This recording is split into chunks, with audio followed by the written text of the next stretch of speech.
We're excited to have this reality fair here at the state capitol. In Connecticut, as with many states, we are finding that we're failing with financial literacy. This gives us a chance not only to continue the important education that we're doing with the students here, but also to demonstrate to legislators the value of having the experiential learning and sending kids through a program where they walk away with some tangible outcomes afterwards and some real education that they can use to shape their future moving forward. A financial reality fair is where students do career research and pick out a career they're interested in, and we assign them a starting salary based on that choice. We then put it in a customized budget sheet, and they have to go through and acquire housing, transportation, food, clothing, and other necessities. We have them run through the fair, and they have to make it work within their budget. Now, the object of the simulation is for them to be able to go through the fair and stay within their budget. It's really an exercise on living within your means. Each semester I bring a class or a group of students to the reality fair so they can learn what it's like to actually save for a month, spend for a month, all the different things that they're going to need to do inside of a month. I learned more than I expected to learn. I just feel differently towards the situation of spending, saving, budgeting, financing after today. Now I feel like it's more important to manage money.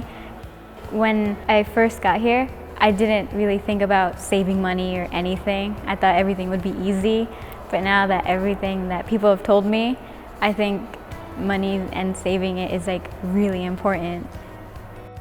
So the Office of the State Treasurer is very proud to have a seat on the board of the financial reality fairs in the state of Connecticut, and that is because our state treasurer has long said in Connecticut that sending our young people out into the wider world without a set of financial literacy skills is exactly the same as teaching our kids to drive without seatbelts. In the state of Connecticut right now does not have a statewide mandate in terms of a graduation requirement for financial literacy. And we are big believers inside the Treasury that before the cap goes on, we really need to have our kids understand. So the reason why we back financial reality fairs as much as we do and why we try to put resources into them when we can is because we know that they pack a punch. In just short of 3 hours, we can put 300 high schoolers through a real-life simulation that teaches them what our schools sometimes struggle to do in an entire semester. I've been involved with the Financial Reality Fair project here in Connecticut for 6 years. One of the most amazing things is how real it is for the students. Some of them become very stressed out because they are wondering how they're ever going to make ends meet when they're out in real life. In fact, one student just said to me today, "How am I going to live in the real world?" It shows the impact of what we're doing. So it's a very rewarding experience. The financial reality fairs were started back in 2008-2009 school year.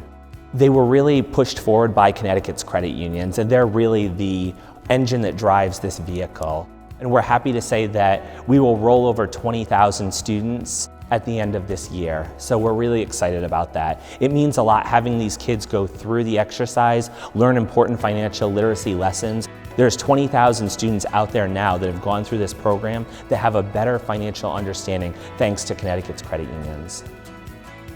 So the Foundation is a huge proponent of reality fairs through grants, resources, toolkits, and much more.